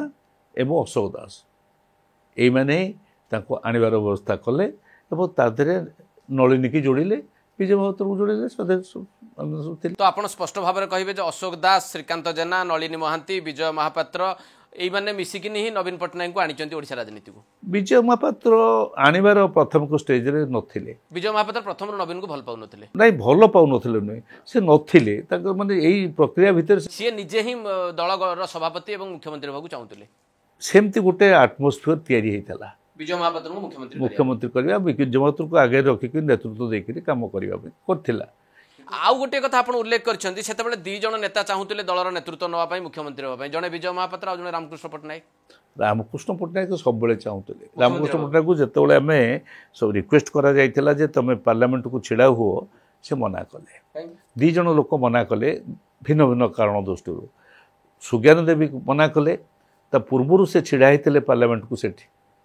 ତାଙ୍କୁ ଦଳୀୟ ପ୍ରାର୍ଥୀମାନେ ନେତାମାନେ ବିଟ୍ରେ କରିଥିଲେ, କେମିତି ହଇରାଣ କରିଥିଲେ। ସେ ଦୃଷ୍ଟିରୁ ସେ କହିଲେ ମୁଁ ଆଉ ଲଜ୍ଜିତ ହେବା ପାଇଁ ଚାହେଁ ନାହିଁ। ମୁଁ ଯେଉଁଥିରେ ଅଛି, ମୋ ଖଲିକୋଟ ମୋର ଭଲ, ମୁଁ ସେଇଠି ଛିଡ଼ା ହେବି, ମୁଁ ଆଉ କୁଆଡ଼େ ଯିବି ନାହିଁ। ତାହା ହିଁ ସତ୍ୟ। ସେ ସେଇ ଜାଗାରୁ 8 ଥର ଜିତିଛନ୍ତି। କିନ୍ତୁ ରାମକୃଷ୍ଣ ପଟ୍ଟନାୟକର ଇଚ୍ଛା ଥିଲା ମୁଁ ଦିଲ୍ଲୀ କାହିଁକି ଯିବି, ମୁଁ ଏଠି ଯଦି ରହିବି ତାହେଲେ ହୁଏତ କାଲି ସିନିୟରିଟି ଦୃଷ୍ଟିରୁ ମୋତେ ମୋ ନାଁ ଉଠିବ ମୁଖ୍ୟମନ୍ତ୍ରୀ ହେବା ପାଇଁକି। ଏଣୁ କରିଥିଲେ। ନାଇଁ, ତା ମାନେ ଗୋଟିଏ କଥା ଆପଣଙ୍କ ଲେଖାରୁ ମୁଁ ଯାହା ବୁଝିଲି ଯେ ଦୁଇ ଜଣ ଲୋକ ମୁଖ୍ୟମନ୍ତ୍ରୀ ହେବା ପାଇଁ ଭାରି ଇଚ୍ଛା ଥିଲା ବା ଆଶାୟୀ ଥିଲେ, ବିଜୟ ମହାପାତ୍ର ଆଉ ରାମକୃଷ୍ଣ ପଟ୍ଟନାୟକ। ହଁ, ନିଶ୍ଚୟ। ନାଇଁ, ଆଶାୟୀ ମାନେ କଥାଟା ହେଉଛି ସେତେବେଳେ ଏଇ ଦୁଇ ଜଣ ତ ପ୍ରମୁଖ ଭାଗରେ ଥିଲେ, ଆଉ ତ କେହି ନଥିଲେ, ଏ ଥିଲେ। ଆଉ ଗୋଟେ ଜିନିଷ ଆପଣ ଉଲ୍ଲେଖ କରିଛନ୍ତି ଯେ ସେତେବେଳେ ନବୀନଙ୍କର ସପକ୍ଷରେ ଏଉ ପ୍ରସନ୍ନାଚାର୍ଯ୍ୟ, ଦିଲ୍ଲୀପ ରାୟ ଏମାନେ ମାନେ ଗୋଟିଏ ଗୋଷ୍ଠୀ ଯେ ନବୀନକୁ ବ୍ୟାକିଂ କରୁଥିଲେ, ଅନ୍ୟପଟରେ ବିଜୟ ମହାପାତ୍ର, ରାମକୃଷ୍ଣ ପଟ୍ଟନାୟକ ଏମାନେ ଅଲଗା ରହୁଥିଲେ ନିଜ ସ୍ୱାର୍ଥକୁ ପୂରଣ କରିବା ପାଇଁ। ଏମିତି ଗୋଟେ ଲଢ଼େଇ ସେତେବେଳେ ବିଜେଡି ଆରମ୍ଭରେ ଚାଲିଥିଲା। ନାଇଁ ନାଇଁ, ସେତେବେଳେ ଦଳ ଭିତରେ ଯେତେବେଳେ ବିଜୁ ପଟ୍ଟନାୟକ ବଞ୍ଚିଥିଲେ, ବଞ୍ଚିବା ଭିତରେ ସେ ଦଳ ଭିତରେ ଥିଲା ଭିନ୍ନ ଭିନ୍ନ ମତ ଗୋଷ୍ଠୀ ଥିଲା। ଏବଂ ସେଇ ଯେଉଁ ଗୋଷ୍ଠୀ ଥିଲା, ଗୋଟିଏ ଗୋଷ୍ଠୀକୁ ବିଜୁ ପଟ୍ଟନାୟକ ମଧ୍ୟ ଅତି ଭଲ ପାଉଥିଲେ। କିନ୍ତୁ ପରବର୍ତ୍ତୀ କାଳରେ ଦେଖାଗଲା ତାଙ୍କ ସମ୍ପର୍କରେ, ତାଙ୍କ ଉପରେ ସେ ଆଉ ଏତେ ଆସ୍ଥା ସ୍ଥାପନ କରିପାରୁନାହାନ୍ତି। ଲେଖିଛି ତା ଦେହରେ ସେ ଶ୍ରୀକାନ୍ତ, ବିଜୟ, ନଳିନୀ ଏମାନଙ୍କ ଉପରେ ଆସ୍ଥା ସ୍ଥାପନ କରିପାରୁନାହାନ୍ତି। ବିଜୁ ବାବୁ ସେ କଥା ମୋତେ ମଧ୍ୟ ନିଜେ କହିଛନ୍ତି, ତୋତେ ଇଏ କରିବାକୁ ପଡ଼ିବ ବିଧାନସଭାରେ ଛିଡ଼ା ହେଇକି। ଗୋଟାଏ ଦିନ ଘଟଣା ଘଟିଲା, ସେ ମଦ ମୃତ୍ୟୁ ଘଟଣାକୁ ନେଇକରି। ମଦ ମୃତ୍ୟୁ ଘଟଣାରେ ସେ ଯେଉଁ ବାହାରିଲା କମିଟି ରିପୋର୍ଟ, ସେ କମିଟି ରିପୋର୍ଟ ଆସୁନାହିଁ, ସାର୍ବଜନୀନ ହେଉନଥାଏ। ମୁଁ ଉଠେଇଲି, ମୋରି ଦଳର ଲୋକମାନେ ସେଥିରେ ସମ୍ପୃକ୍ତ, ବାହାରିବ ତାଙ୍କ ଉପରେ। କିନ୍ତୁ ମୁଁ ସେଥିରେ ଛିଡ଼ା ହେଇକରି ହାଉସ୍ରେ ଉଠେଇଲି ଯେ ସେ ଆଣନ୍ତୁ। କିଛି ଲୋକ ମୋତେ ପ୍ରଶ୍ନ କଲାବେଳେ ବିଜୁ ବାବୁ ନିଜେ କହିଛନ୍ତି, ମୋ ପାଖରେ ଛିଡ଼ା ହେଇଥିଲେ, ହଁ ସେ ତ ବିଧାନସଭାରେ ଉଠେଇଲା, ବିଧାନସଭାରେ ସେ ରିପୋର୍ଟଟା ଦେବେ, ରିପୋର୍ଟଟା ଲୁଚେଇଛନ୍ତି କାହିଁକି? ଅର୍ଥାତ୍ ବିଜୁବାବୁ ମୋ କଥାଟାକୁ ସ୍ୱୀକୃତି ଦେଉଥିଲେ। ତେଣୁ ଆସିଲା ରିପୋର୍ଟଟା ପଦାକୁ ଆସିଲା। ଗୋଟିଏ କଥା ଆପଣ ସ୍ପଷ୍ଟ ଭାବେ କହିବେ ଯେ ବିଜୁବାବୁ ମଧ୍ୟ ବିଜୟ ମହାପାତ୍ର, ଶ୍ରୀକାନ୍ତ ଜେନାଙ୍କ ଉପରେ ଭରସା ତୁଟେଇ ଦେଇଥିଲେ, ବିଶ୍ୱାସ ବା ଆସ୍ଥା ରଖିନଥିଲେ ଯଦିଓ, ଏବଂ ରଖିବାର କାରଣ ମଧ୍ୟ ଅଛି। ଆଜି ଶ୍ରୀକାନ୍ତ ଜେନା ଅଛନ୍ତି, ବିଜୟ ମହାପାତ୍ର ଅଛନ୍ତି। ଶ୍ରୀକାନ୍ତ ଜେନା ସାଙ୍ଗରେ ମୁଁ ମଧ୍ୟ ରହିଛି। ଅଶୋକା ହୋଟେଲରେ ବିଜୁବାବୁଙ୍କ ସମ୍ପର୍କରେ ତାଙ୍କର ମୋର କଥାବାର୍ତ୍ତା ମଧ୍ୟ ଯାହା ହେଇଛି ତାହା ବି ଶୁଣିଛି। ବିଜୟ ମହାପାତ୍ର ମଧ୍ୟ ଏଠି ଅଛନ୍ତି। ଏଠୁ ପଠାଗଲା ବିଜୁ ପଟ୍ଟନାୟକଙ୍କର ଯେମିତି ମନ୍ତ୍ରୀ ନ ହୋଇପାରିବେ ସେ କଥାରେ ଶ୍ରୀକାନ୍ତ, ବିଜୟ ସମସ୍ତେ ଏକାଠି ଥିଲେ। ଯଦିଓ ନଳିନୀ ଟିକେ ଦୂରେଇ ଦୂରେଇକି ରହୁଥିଲେ। ନଳିନୀ ପ୍ରକୃତରେ ବିଜୁ ପଟ୍ଟନାୟକକୁ ଖୁବ୍ ଜୋରରେ ଭଲ ପାଉଥିଲା। ନାଇଁ, ତା ମାନେ ଆପଣ କହିବା କଥା ଯେ ବିଜୁବାବୁ ପ୍ରଧାନମନ୍ତ୍ରୀ ନ ହେବା ପଛରେ ବା ନ ହୋଇପାରିବା ପଛରେ ଯେଉଁ କଥା ଶୁଣାଯାଏ, ଶ୍ରୀକାନ୍ତ ଜେନାଙ୍କର ଭୂମିକା ସେତେବେଳେ ଥିଲା। ମୁଁ ବସିଥିବା ଅବସ୍ଥାରେ एठू गोटे चिट्ठी नहीं कागज नहीं दुई जन नेता जीव बोलिक निष्पत्ति है एवं से पहुँचले जाइकरी सब निर्णय हम से कथा मुझे शुणी किंतु लेखी नहीं से मु लेखी नहीं सूर्यपत्र तो एक निश्चय आउ जड़े जड़े जी जीवे सेहिभଳି ସେହି ସମାନ ପ୍ରସଙ୍ଗରେ ଲେଖିଛନ୍ତି ଯେ ବିଜୁ ବାବୁ ଅନେକ ସମୟରେ ଓଡ଼ିଶାରେ ଥିବାବେଳେ ତାଙ୍କ ପରିବାର ଲୋକଙ୍କୁ ପାଖରେ ରଖିବାକୁ ଚାହୁଁନଥିଲେ ଯେମିତି ତାଙ୍କ ପତ୍ନୀ ହୁଅନ୍ତୁ ତାଙ୍କ ପୁଅ ହୁଅନ୍ତୁ କାହିଁକି ସେ ବିଷୟରେ ସ୍ପଷ୍ଟ ଭାବରେ ମୁଁ ଜାଣିଛି କାରଣ ମୁଁ ଚୌଦ୍ୱାରରେ 25 ବର୍ଷ କାଳ ରହିଛି ଚୌଦ୍ୱାରର ଲୋକମାନଙ୍କର କଥୋପକଥନ ଇଏ ଚୌଦ୍ୱାରରେ ଯେତେବେଳେ କଳିଙ୍ଗ ଟ୍ୟୁବ୍ ଚାଲୁଥିଲା ସେତେବେଳେ ବିଜୁ ବାବୁଙ୍କର ପରିବାର ଚୌଦ୍ୱାରରେ ରହୁଥିଲେ ସେ ଯେଉଁ ଗେଷ୍ଟ ହାଉସ୍ ହେଇଛି ଭାରି ବଢ଼ିଆ ଗେଷ୍ଟ ହାଉସ୍ ସେଠି ସେ ରହୁଥିଲେ ସେଠି ଯେତେବେଳେ ସେ ରହୁଥିଲେ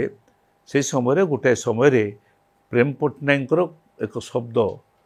ସେଠି ସତର ହେଉ ବା ଟ୍ରେଡ୍ ୟୁନିୟନ୍ ବାଲା ପ୍ରଚାର କରନ୍ତୁ ସେ ଚୌଦ୍ୱାର ଲୋକଙ୍କ ଭିତରେ ପ୍ରଚାରିତ ହୋଇଗଲା ସେ କୁଆଡ଼େ ଓଡ଼ିଆ ବାଷ୍ଟର୍ସ ବୋଲିକରି କହିଲେ ଗୋଟେ ମୁଭମେଣ୍ଟ ଆନ୍ଦୋଳନକାରୀମାନଙ୍କୁ ଏ ବାଷ୍ଟର୍ସ ମାନଙ୍କୁ କହିଲେ ଏକଥା ପ୍ରଚାରିତ ହେଲା ପରେ ଲୋକଙ୍କ ଭିତରେ ରିଭୋଲ୍ଟ ହେଲା ସେତେବେଳେ ରାଜକିଶୋର ସାନ୍ତରା ସେଠି ନେତୃତ୍ୱ ନେଉଥାନ୍ତି କେଉଁଠି ଏଠି ଚୌଦ୍ୱାରରେ ଟ୍ରେଡ୍ ୟୁନିୟନ୍ର ସେଠୁ ଯେତେବେଳେ ଆନ୍ଦୋଳନ କ୍ଷିପ୍ରତର ହେଲା ତାଙ୍କୁ ପଠାଇଦେଲେ ବାହାର କରିଦେଲେ ଆଉ କେବେ ସେ ଚୌଦ୍ୱାର ବି ଯାଇନାହାନ୍ତି ଚୌଦ୍ୱାର ସେ କେବେ ରହିବାକୁ ଯାଇନାହାନ୍ତି ଜ୍ଞାନ ପଟ୍ଟନାୟକ ଏବଂ ଇଏ ବିଜୁ ପଟ୍ଟନାୟକ ସବୁ ବିଦା କରିଦେଲେ ସେ କଥା ତା ଗୋଟେ ଉଲ୍ଲେଖ କରିଛି ଶ୍ରୀକାନ୍ତ ଆଉ ବିଜୟଙ୍କ ଭିତରେ ଗୋଟେ ପତିଆରାର ଲଢ଼େଇ ଆପଣ ଲେଖିଛନ୍ତି ଦିଲ୍ଲୀରେ ଶ୍ରୀକାନ୍ତ ତାଙ୍କର ପତିଆରା ବଢ଼ଉଥିଲେ ବିଜୟ ଓଡ଼ିଶାରେ ନିଜର ପତିଆରା ବଢ଼ଉଥିଲେ ଉଭୟ ବିଜୁବାବୁଙ୍କ ଉତ୍ତରାଧିକାରୀ ହେବା ପାଇଁ ଲଢ଼େଇ କରୁଥିଲେ ଫ୍ୟାକ୍ଟ ଶ୍ରୀକାନ୍ତ ଜେନାଙ୍କର ପତିଆରା ଦିଲ୍ଲୀର ମହଲରେ ମୁଁ ନିଜେ ଦେଖିଛି ଦିଲ୍ଲୀର ରାଜନୈତିକ ମହଲରେ ତାଙ୍କର ପତିଆରା ବଢ଼ିଥିଲା ଏବଂ ବିଜୟ ମହାପାତ୍ରଙ୍କର ପତିଆରା ଓଡ଼ିଶା MLA ମାନଙ୍କ ଭିତରେ ଓଡ଼ିଶା ରାଜନୀତି ଭିତରେ ବଢ଼ିଥିଲା ଏକଥା ମଧ୍ୟ ମୁଁ ନିଜେ ଦେଖିଛି ଏଣୁ ଦୁଇ ଜଣଙ୍କ ଦୁଇଟା ଆଗରେ ପତିଆରା ଥିଲା ବୋଧେ ଗୋଟେ ସମୟରେ ସେମାନଙ୍କ ମନ ଭିତରେ ଥିବ ଯେ ଶ୍ରୀକାନ୍ତକୁ ସେଠି ରଖିଦେବା ବିଜୟ ଏଠି ନେତା ହେବ ବିଜୟ ଭାବିଥିବେ ମୁଁ ଏଠି ନେତା ହେବି ଶ୍ରୀକାନ୍ତ ସେଠି ନେତା ହେଉ ଦିଲ୍ଲୀରେ ହେଉ ଏ ଭାବି ଥାଇପାରନ୍ତି ବିଜୟ ମହାପାତ୍ରଙ୍କୁ କାହିଁକି ବିଦା କରାଗଲା ବିଜୁ ଜନତା ଦଳରୁ ଏବଂ ପରବର୍ତ୍ତୀ ସମୟରେ ନଳିନୀ ମହାନ୍ତି କମଳା ଦାସ ପ୍ରଶାନ୍ତ ନନ୍ଦ ଏମାନଙ୍କୁ ଦୁର୍ନୀତି ଛାୟା ଅଭିଯୋଗରେ ବିଦା କରାଗଲା ବିଜୟଙ୍କୁ କାହିଁକି ବିଦା କରାଗଲା ଉଚ୍ଚ ଅଭିଳାଷ ପାଇଁ ନା ନବୀନ ବାବୁ ଜାଣିଗଲେ ଯେ ଏ ଲୋକଟି ମୁଖ୍ୟମନ୍ତ୍ରୀ ହେବାକୁ ଚାହୁଁଛି ମୋତେ ବିଦା କରିକି ନାଇଁ ନାଇଁ ଦୁଇ ତିନି ଜାଗାରେ ଅଛି ବିଜୟଙ୍କର ଏବଂ ନବୀନ ପଟ୍ଟନାୟକଙ୍କ ଭିତରେ ଅନେକ ସମୟରେ ତର୍କ ମାନେ ବିଭିନ୍ନ ପ୍ରକାର କାରଣରୁ ମତାନ୍ତର ଏବଂ ମନାନ୍ତର ହେଇଛି କହିଛି ତା ଦେହରେ ଲେଖିଛି ମୁଁ ତା ଦେହରେ ଗୋଟାଏ ସମୟରେ ସେ ଏ ବିଜୟ ମହାପାତ୍ର ରାଗିଗଲେ ସେ ମଧ୍ୟ ରାଗିକି ଉଠିଗଲେ ନବୀନ ପଟ୍ଟନାୟକ ତାର ଉଲ୍ଲେଖ ଅଛି ଏବଂ ଅନେକ ସମୟରେ ଦୁଇ ଜଣଙ୍କ ଭିତରେ କଥା କଟାକଟି ମଧ୍ୟ ହେଉଥିଲା ଅଫିସର ବସରେ ଦ୍ୱିତୀୟ କଥା ହେଲା ଏପରି ଗୋଟିଏ ଦୁଇଟି ତିନୋଟି ଘଟଣା ଘଟିଲା ଯାହା ନବୀନ ପଟ୍ଟନାୟକଙ୍କର ନେତୃତ୍ୱ ପ୍ରତି ଆମର ଗୋଟେ ଚ୍ୟାଲେଞ୍ଜ ଥିଲା ଭଳିଆ ହେଲା ଆମ ତରଫରୁ ସେ ଚ୍ୟାଲେଞ୍ଜ କିଏ କଲେ ବିଜୟ ମହାପାତ୍ର ଆମେ ଗୋଟାଏ ଚ୍ୟାଲେଞ୍ଜ ଆମେ ସମସ୍ତେ ମିଶିକିରି କରିଥିଲୁ ସେ ଚ୍ୟାଲେଞ୍ଜଟି ହେଉଛି ଯେତେବେଳେ ବିଧାନସଭାରେ ମାନେ ଦୁଇ ଭାଗ ହେଲା ଭାଙ୍ଗିଲା ଯେତେବେଳେ ସଚି ଦଲାଲ ଏବଂ ପ୍ରଫୁଲ୍ଲ ସାମଲଙ୍କ କଥା ଆପଣ ଉଲ୍ଲେଖ ପ୍ରଫୁଲ୍ଲ ସାମଲ ତ ହେଲେ ତାପରେ ସଚି ଦଲାଲ ହେଲେ ନା ଆମେ ପ୍ରଫୁଲ୍ଲ ସାମଲକୁ କଲୁ ଏବଂ ପ୍ରଫୁଲ୍ଲ ସାମଲ କରିବା ବେଳେ ସେ ଭାଙ୍ଗିଥିଲା ଏଣୁ ଅନେକ କ୍ଷେତ୍ରରେ ତାଙ୍କ ଦୁଇ ଜଣ ଭିତରେ ଯେଉଁ ମେଳ ରହୁନଥିଲା ହୁଏତ ସେ ଗୋଟେ ବଡ଼ ଧରଣର କାରଣ ହୋଇପାରେ ଦ୍ୱିତୀୟ କାରଣ ହେଉଛି ମୁଁ ଶୁଣିଛି ସେ କଥା ଶୁଣା କଥା ଯେଉଁଥିପାଇଁ କି ମୁଁ ତା ଦେହରେ ଦେଲି ନାହିଁ ସ୍ଥାନ ଦେଲି ନାହିଁ SS ଭଞ୍ଜଦେବ ବୋଲିକି ଜଣେ ଲୋକ ଥିଲେ ସିଏ ତାଙ୍କ ଘର ଏଇଠି ଖୋର୍ଦ୍ଧାଗଡ଼ ସିଏ ଭାରି କରିତକର୍ମା ଲୋକ ରାଜନୀତି କ୍ଷେତ୍ରରେ ରହନ୍ତି ସିଏ ପ୍ୟାରୀବାବୁଙ୍କ ସାଙ୍ଗରେ ଯୋଗାଯୋଗ କରିକିରି ଆକୁ କେମିତି ବିଦା କରିବେ କାହାକୁ ବିଜୟକୁ ଦଳ ଭିତରୁ ସେ କଥାଟି କରିଥିଲେ ବୋଲି ମୁଁ ଶୁଣିଛି ମୁଁ ତାଙ୍କଠାରୁ ଶୁଣିଛି ତାଙ୍କ ସାଙ୍ଗରେ ବୁଲୁଥିବା ଆଉ ଗୋଟିଏ ପିଲା ଯେ ତାଙ୍କ ସାଙ୍ଗରେ ସବୁବେଳେ ବୁଲୁଥିଲା ତାଠାରୁ ମଧ୍ୟ ଶୁଣିଛି କିନ୍ତୁ ସେଇଟା ଶୁଣା କଥା ପ୍ରକୃତ କଥା ଯାହା ମୁଁ ଦେଖିଛି ବା ଜାଣିଲି ଯେ ଆଙ୍କ ଭିତରେ ଯେଉଁ ଦୁଇ ଜଣଙ୍କ ଭିତରେ ଯେଉଁ ବେଳେବେଳେ କଥା କଟାକଟି ହେଉଥିଲା ପଡ଼ୁନଥିଲା ଏବଂ ସେଥିରେ ହୁଏତ ଗୋଟେ ସୁଯୋଗକୁ ଅପେକ୍ଷା କରିଥିଲେ ନବୀନ ପଟ୍ଟନାୟକ ଯେଉଁଥିରେ ତାଙ୍କୁ କାଟିବେ ଏ ସୁଯୋଗଟା ମିଳିଗଲା ସେ ସମୟ କାଟିଦେଲେ এই ସମସ୍ତଙ୍କୁ ଯେତେବେଳେ ବିଦା କରିଛନ୍ତି ବିଜୟଙ୍କୁ ହଉ ନଳିନୀଙ୍କୁ ହଉ କମଳା ଦାସଙ୍କୁ ହଉ ଯେଉଁମାନଙ୍କୁ ବିଦା କରିଛନ୍ତି ରାମକୃଷ୍ଣ ପଟ୍ଟନାୟକଙ୍କୁ ହଉ ଏଥିରୁ ନବୀନଙ୍କର କେଉଁ ଚରିତ୍ରଟି ସାମ୍ନାକୁ ଆସୁଛି ଆପଣ ତାକୁ ଏଠି ଦର୍ଶାଇବାକୁ ଚେଷ୍ଟା କରୁଛନ୍ତି ଯେ କ୍ଷମତା ପାଇଁ ଚୌକି ପାଇଁ ନିଜର ଭବିଷ୍ୟତର ସୁରକ୍ଷା ପାଇଁ ସେ କାହାକୁ ବରଦାସ୍ତ କରନ୍ତି ନାହିଁ ବା କରିବେ ନାହିଁ ଏ ପ୍ରକାର ଗୋଟେ ବାର୍ତ୍ତା ସେ ଦେଇଥିଲେ କି ତାହା ହିଁ ଠିକ୍ ସେଇ କଥାଟା ହିଁ ସତ୍ୟ। ସେ ଏମାନଙ୍କୁ ବିଦାୟ କଲାବେଳେ ଏମାନେ ସମସ୍ତେ କ୍ଷମତା ପାଇଁକି ଯେହେତୁ, କାରଣ କମଳା ଦାସ କେବେ ମୁଖ୍ୟମନ୍ତ୍ରୀ ହେଇନଥାନ୍ତେ, ତା ଦେହରେ ନଳିନୀ ମହାନ୍ତି ହେଇଥାନ୍ତେ ବୋଲି ଯଦି କେହି ତାଙ୍କ କଥାବାର୍ତ୍ତା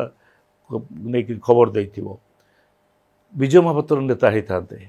କିନ୍ତୁ ପ୍ରଶାନ୍ତ ନନ୍ଦ ତ ହେଇନଥାନ୍ତେ ଇଏର, ସେ ଯେତେବେଳେ ବିଜେପିରେ ଥିଲେ। କିନ୍ତୁ ତିନିଟା କଥା, ଗୋଟେ ହେଉଛି ନିଜକୁ ସାବ୍ୟସ୍ତ କରିବେ ଲୋକଙ୍କ ପାଖରେ ଯେ ମୁଁ ସଚ୍ଚୋଟ, ଏଣୁ ସେ ସଚ୍ଚୋଟଟା ସାବ୍ୟସ୍ତ କରିବା ପାଇଁକି ସେ ଏମାନଙ୍କୁ ବିଦା କରିଲେ। ଏମାନଙ୍କର ଛାୟା ଏଇ ଯେଉଁ ସ୍ୟାଡୋ କରପସନ୍ ଭିତରେ, ଛାୟା ଦୁର୍ନୀତି ଭିତରେ ରହିଛନ୍ତି ବୋଲି ପ୍ରଚାର କରିବା। ପ୍ରକୃତରେ ଆପଣ ଯେତିକି ସମୟ ନବୀନ ବାବୁଙ୍କ ପାଖରେ ମିଶିଛନ୍ତି ଏବଂ ଏ ପୁରା ପ୍ରକରଣକୁ ଦେଖିବା ପରେ ଯାହା ଆପଣ ବହିରେ ଲେଖିଛନ୍ତି, ନବୀନ ବାବୁ ସଚ୍ଚୋଟ ଥିଲେ ଆଉ ସମସ୍ତେ ଦୁର୍ନୀତିଗ୍ରସ୍ତ ଥିଲେ? ନବୀନ ବାବୁ ପ୍ରଥମ 3-4 ବର୍ଷ ମୁଁ ଖୁବ୍ ଜୋରରେ ତାଙ୍କୁ ଦେଖିଛି। ଜଣେ ବି କେହି କହିପାରିବୁ ନାହିଁ, ମୁଁ ନିଜେ ବି ମୋ ବିବେକ କେବେ କହିବ ନାହିଁ ଯେ ନବୀନ ବାବୁ ଜଣେ ଦୁର୍ନୀତିଗ୍ରସ୍ତ ଲୋକ ଥିଲେ ବୋଲିକରି। ଅତ୍ୟନ୍ତ ସଚ୍ଚୋଟ ଥିଲେ। ଏଇଟା ହେଉଛି 2003 ପର୍ଯ୍ୟନ୍ତ, ଯେତେବେଳେ ଭୋଟ ଆସିଗଲା ଏବଂ ପ୍ୟାରୀବାବୁଙ୍କ ସାଙ୍ଗରେ ତାଙ୍କର ସମ୍ପର୍କଟା ତ ଅଧିକରୁ ଅଧିକ ଘନିଷ୍ଠତର ହେଲା। ସେ ଗୋଟେ ଥର ଏମିତି କଥାବାର୍ତ୍ତା ହଉ ଚୁନାव कैसे ଲଢ଼େंगे, ମୁଁ ତାଙ୍କୁ ବାରମ୍ବାର ଯେତେବେଳେ ବସେ କହେ ଯେ ଆପଣଙ୍କ ପାଇଁ ଆପଣଙ୍କର ସବୁଠାରୁ ବଡ଼ ସମ୍ପଦ ହେଉଛି ସଚ୍ଚୋଟତା। ଲୋକେ ଆପଣଙ୍କୁ ବିଶ୍ୱାସ କରନ୍ତି ଆପଣ ସଚ୍ଚୋଟ ଲୋକ ବୋଲି, ସେଥିରୁ ବିଚ୍ୟୁତ ହେବା ନାହିଁ। ସେ କହିଲେ ଚୁନାव कैसे ଲଢ଼େंगे, ମୁଁ ଜାଣିଗଲି ଯେ ଆଙ୍କ ଉପରେ କ'ଣ ଗୋଟେ ପ୍ରଭାବ ପଡ଼ିଲା। ମୁଁ ସେଠୁ ଚୁନାव ଲଢ଼ିବା ପାଇଁ ଟଙ୍କା କେମିତି ଯୋଗାଡ଼ ହେବ ସେ କଥା ମଧ୍ୟ କହିଲି, ଯେ ଗୋଟେ ଶଙ୍ଖ ବୋଲି ଗୋଟେ ମ୍ୟାଗାଜିନ୍ ବାହାର କରିବା। କହିଦେଉଛି କ'ଣ କ'ଣ ପାଇଁକି, ଶଙ୍ଖ ମ୍ୟାଗାଜିନ୍ରେ ଗୁଡ଼ିଏ ଆମେ ସରକାରରେ ଅଛେ ଆଡ଼ଭର୍ଟାଇଜମେଣ୍ଟ କଲେକ୍ସନ୍ କରିବା। ଆମେ ସେତେବେଳକୁ ଗୁଡ଼ାଏ ପଇସା ଖର୍ଚ୍ଚ ହେଉନଥାଏ ଆମର ନିର୍ବାଚନରେ, ତେଣୁ ଆଡ଼ଭର୍ଟାଇଜମେଣ୍ଟ, ମେମ୍ବରସିପ୍ ପଇସା, ଆଡ଼ଭର୍ଟାଇଜମେଣ୍ଟ ପଇସା, ଏବଂ ଆମେ ଗୋଟେ ସପ୍ତାହ ବ୍ୟାପୀ ରାସ୍ତା ଉପରେ ପ୍ରତ୍ୟେକ ସହରରେ ଚାନ୍ଦା ମାଗିବା, ଯିଏ ଯାହା ଦେବ ତାକୁ ଗ୍ରହଣ କରିବା। ସେଥିରେ ଲୋକ ସମ୍ପର୍କ ରହିବ ଏବଂ ପଇସା ମଧ୍ୟ ଆସିବ। ସେଥିପାଇଁ ଶଙ୍ଖ ମ୍ୟାଗାଜିନ୍ ମଧ୍ୟ ବାହାରିଲା। ବୋଧେ ସେ ପ୍ରଥମ ମ୍ୟାଗାଜିନ୍ଟା ମୋ ପାଖରେ ଏପର୍ଯ୍ୟନ୍ତ ଗଚ୍ଛିତ ଅଛି। ସେ ଶଙ୍ଖ ନାଇଁ, ଆପଣ ଖାଲି କୁହନ୍ତୁ ଯେ କେଉଁ ମସିହା ଠାରୁ ନବୀନ ବାବୁଙ୍କୁ ଦୁର୍ନୀତି ସ୍ପର୍ଶ କଲା ବା ଦୁର୍ନୀତି ଛୁଇଁଲା ଆପଣ ଅନୁଭବ କଲେ? ସେଠି ଲେଖିଛି 2003 ମସିହାରେ ଯେତେବେଳେ ମୁଁ ଅନୁମାନ କଲି ଯେ ରିଲାଏନ୍ସ କମ୍ପାନୀ ସାଙ୍ଗରେ ତାଙ୍କର ସମଝୋତା ହେଉଛି ଏବଂ ଏଇ ଯେଉଁ ଆମର ଯେଉଁ ଏଠି ରିଫାଇନେରୀ କୋଉଠି ପାରାଦୀପର ସେ ଡିଲେ ହେଉଛି, ସେଇଠୁ ମୁଁ ତାଙ୍କୁ ମୋର ସନ୍ଦେହ ସୃଷ୍ଟି ହେଲା ଯେ ନବୀନ ବାବୁ ଦୁର୍ନୀତିକୁ ପସନ୍ଦ କରିବା ଆରମ୍ଭ କଲେ। ପଇସା ଉପରେ ନଜର ଦେଖିଲେଣି। ନବୀନ ବାବୁ ପଇସା ଚାହିଁଲେଣି ଏବଂ ଦୁର୍ନୀତିକୁ ବି ପ୍ରଶ୍ରୟ ଦେଲେଣି। ନାଇଁ, ଆପଣ ଯାହା ମୋର ମନେ ପଡ଼ୁଛି ଆପଣ ଗୋଟେ ଉଲ୍ଲେଖ କରିଛନ୍ତି, ଗୋଟେ ଟଙ୍କା ଆଟାଜିଟି ଆସିଥିଲା, ସେ ଟଙ୍କା ଆଜିଟା କାହା ଉଦ୍ଦେଶ୍ୟରେ ଆସିଥିଲା ଆଉ କାହା ପାଖକୁ ଗଲା? ଏସ୍ଆର୍ କମ୍ପାନୀ ଆସିଲା। ସେ ଏସ୍ଆର୍ କମ୍ପାନୀ କହିଲା ମୁଁ କରିବା ପାଇଁ ଚାହେଁ। ମୁଁ କହିଲି କରୁନାହାନ୍ତି, ନା ଆପଣ ଟିକେ ସାହାଯ୍ୟ କରିବେ? ମୁଁ ସାହାଯ୍ୟ କରିବି। ଦିଲ୍ଲୀର ତାଙ୍କର ଅଫିସର, ତାଙ୍କ ସାଙ୍ଗରେ ଓଡ଼ିଆ ଅଫିସର ଜଣେ ବି ଆସିଥିଲେ। ମୁଁ ସେଇଠୁ ସେତେବେଳେ ଅଫିସର ହେଉଛନ୍ତି ବିଜୟ ପଟ୍ଟନାୟକ। ବିଜୟ ପଟ୍ଟନାୟକଙ୍କୁ ଫୋନ୍ କଲି, ପଠାଇ ଦିଅନ୍ତୁ ତାଙ୍କୁ। ତେଣୁ ତାଙ୍କର ଏସ୍ଆର୍ ଯେଉଁ ଇଏ ହେବା ପାଇଁକି MOU ସାଇନ୍ ହେବା ପାଇଁକି ନିଷ୍ପତ୍ତି ହେଇଗଲା। ନିଷ୍ପତ୍ତି ହେଲା ପରେ ତା ପରଦିନ, ତା ପର 2 ଦିନ ପରେ ସେମାନେ ଏଠି ଆସି ପହଞ୍ଚିଲେ। ପୁଣି ଏଇଠି ବସିଥାଏ ମୁଁ, ଆଜ୍ଞା ମାନେ ମୋତେ ବହୁତ କୃତଜ୍ଞତା ଜଣାଇଲେ। ମୁଁ କହିଲି କାହିଁକି ହେଇଗଲା ନା, ହଁ ହେଲା, ଆଉ ଇଏଟା MOU ସାଇନ୍ ହେଲା। ଗୋଟେ ଆଟାଚି ଗୋଟେ ଥୋଇଥାଏ, ଦୂରରେ ଆଣି ଥୁଆ ହେଇଥାଏ, ଆଉ ଆମେ କିଛି ପାର୍ଟି ଫଣ୍ଡ ଦେବା ପାଇଁ ଚାହୁଁଛୁ। ମୁଁ କହିଲି ମୁଁ ତ ପାର୍ଟି ଫଣ୍ଡର ଦାୟିତ୍ୱରେ ନାହିଁ ବା କେବେ ନିଏ ନାହିଁ, ମନ୍ତ୍ରୀ ଥିଲାବେଳେ ବି ନେଇନାହିଁ, ଆଉ ଆଜି କାହିଁ ନେବି? ଆଉ ତାହେଲେ କ'ଣ ଆଣୁଥିଲୁ ପାର୍ଟି ପାଇଁକି? ମୁଁ କହିଲି ଆପଣ ଯାଉନାହାନ୍ତି ସିଧା ଦେବେ ନବୀନ ନିବାସରେ। କହିଲେ କେମିତି ଦେବୁ? ମୁଁ କହିଲି ନବୀନ ନିବାସ ଫୋନ୍ କଲି। ଫୋନ୍ କଲା ପରେ ମୁଁ କହିଲି ଟିକେ ଏକ୍ସକ୍ଲୁସିଭଲି ଏମାନଙ୍କୁ ଦେଖିବ, କେହି ଯେମିତି ନଥିବେ କଥାବାର୍ତ୍ତା ହେବା ପାଇଁ। ଇଏ ଗଲେ। ତାମାନେ ଟଙ୍କା ଆଟାଚିଟା ନବୀନ ନିବାସକୁ ହିଁ ଗଲା? ମୁଁ ଆଉ କିଛି ଜାଣିନାହିଁ। ସେ ଆଟାଚଟା ଜାଣୁଥାଏ ଯେ ଆପଣ ବାଟ ବତେଇ ଦେଲେ ନବୀନ ନିବାସକୁ ଯାଅ ବୋଲି। ମୁଁ କହିଲି ମୁଁ କାହିଁ ରଖିବି, ତୁମେ ଯଦି ଆଣିଛ ତାକୁ ଦେବ। ପାର୍ଟିର ପ୍ରେସିଡେଣ୍ଟ ସେ ରଖିବେ ନା। ଆଉ ସେଠୁ କହିଦେଲି। ସେ ଗଲା ପରେ ଗଲେ, ତାର ପରଦିନ ସକାଳୁ ଆସି ପହଞ୍ଚିଲେ ଆଉ ଗୋଟେ ଫୁଲ ତୋଳା ଧରିକି, ସାର୍ ସବୁ କିଛି ହୋ ଗୟା। ମୁଁ କହିଲି କ'ଣ ହେଲା ନା, ଆମକୁ ଦେଇଦେଲୁ ଏ କଥା। ମୁଁ କେଉଁଠି ଦେଲେ?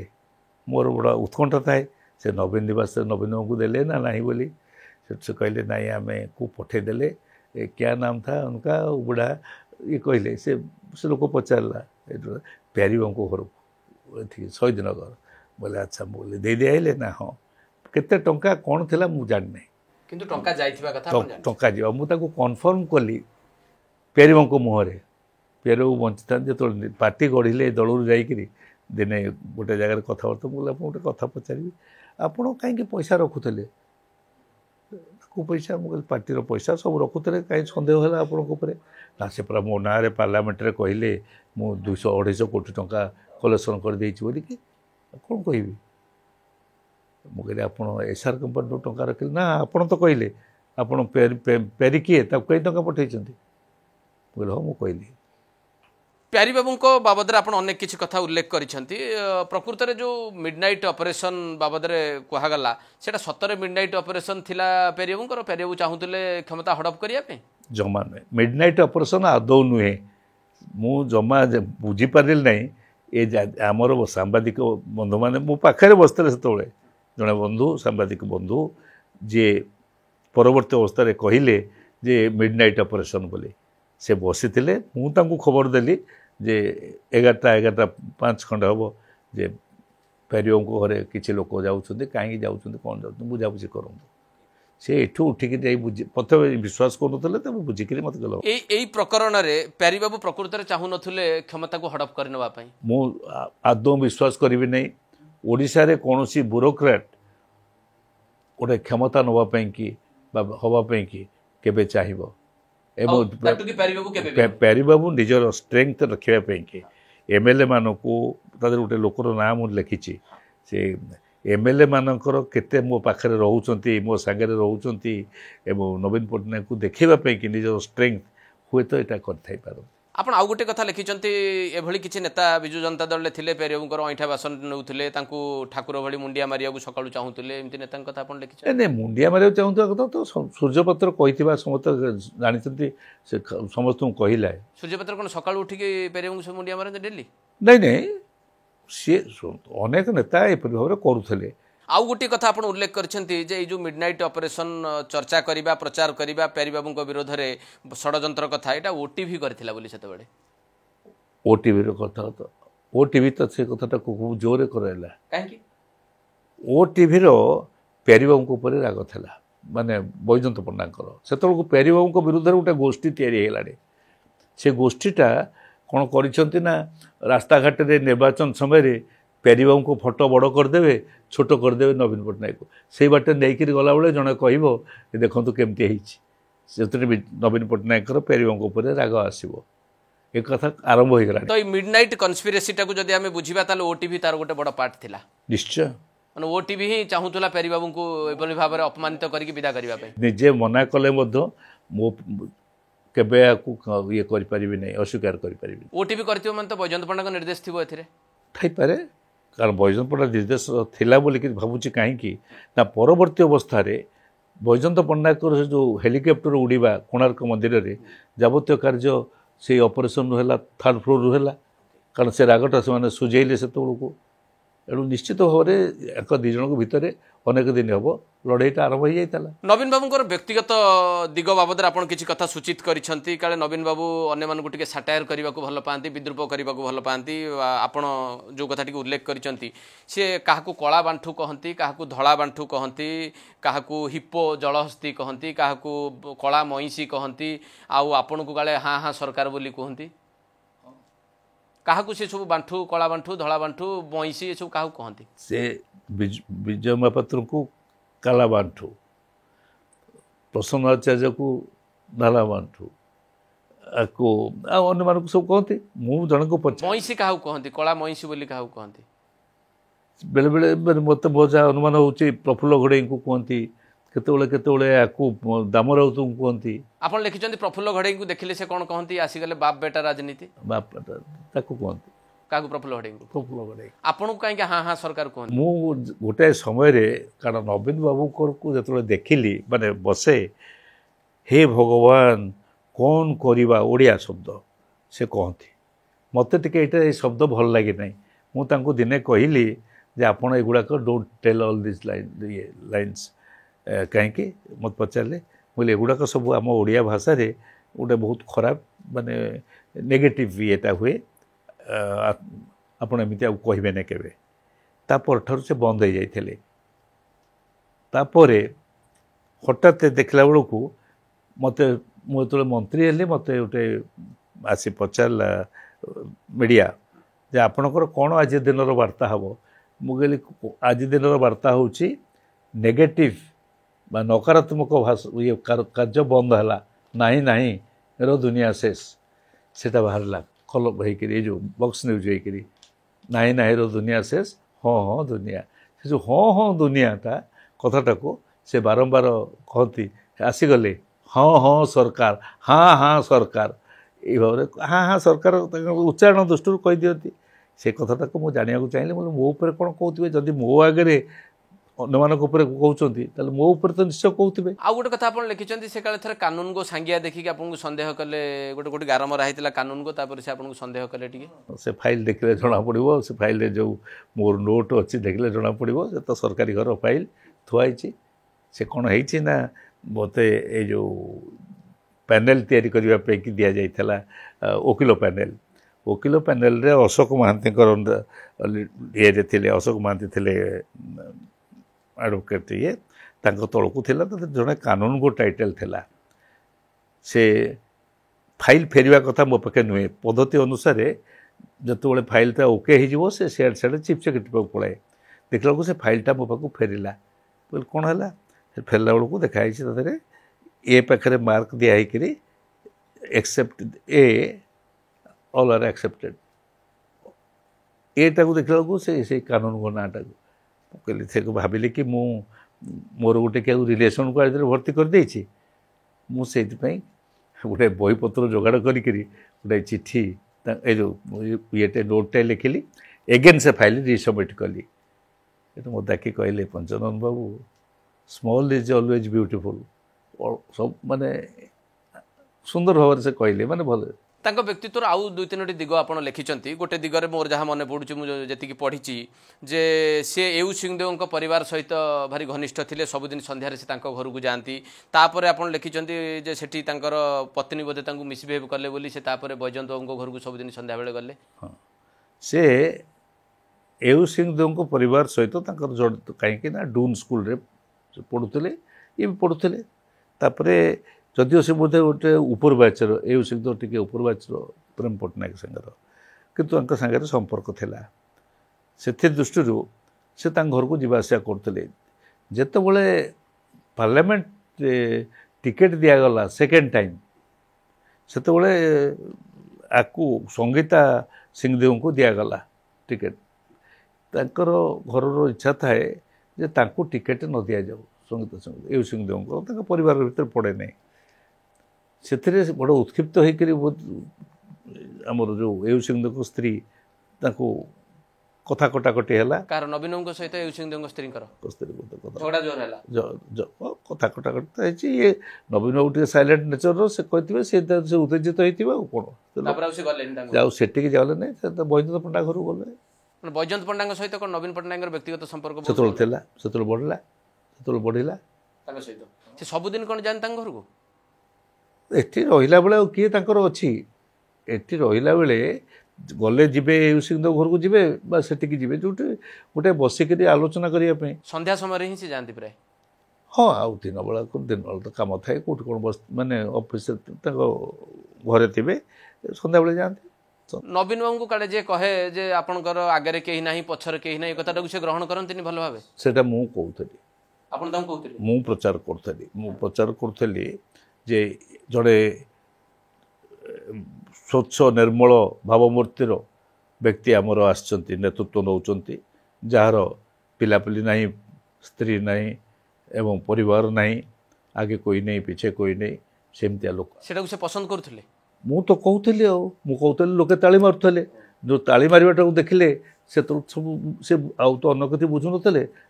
से निश्चय पसंद करुवे ना सब ताली मारे गोटे गोटे एणु मुझे कहूली से कथाटा हठात दिने मत जड़े चेतईदे ताले कौन जो मानकर पिला अच्छी से सब दुर्नीतिग्रस्त लाल बहादुर शास्त्री महात्मा गांधी एमाने ताकर पिला अच्छे बहुत पिला एमानकर दुर्नीतिग्रस्त पंचानन बाबू आपन आशा करा जाए नहीं से दिन ठार से बंद हेली सीना आउ गोटे व्यक्तिगत दिग तांकर आपण कहिसंती जे नवीन पट्टनायक गोटे बही पढ़ुले तारी ऊपर से बेसी तांकर विश्वास आधारित थिला 48 लॉज ऑफ पावर से पढ़ुले एवं से आउ गोटे विश्वास करुले जे पूर्वसूरींकर किछि चिन्ह आउ से रखिबा को चाहंती नै बिजू बाबूंक सब कथा को से मिटेई दबा को चाहुतले ताथरे सब कथा अछि 48टा सूत्र अछि 48टा सूत्र को पढ़िले गोटी गोटी करी केमती सामने विश्वास करिवो सृष्टि करेइबो किंतु प्रकृत में से लोकटी को जमा विश्वास करू नथिबो कि ताकू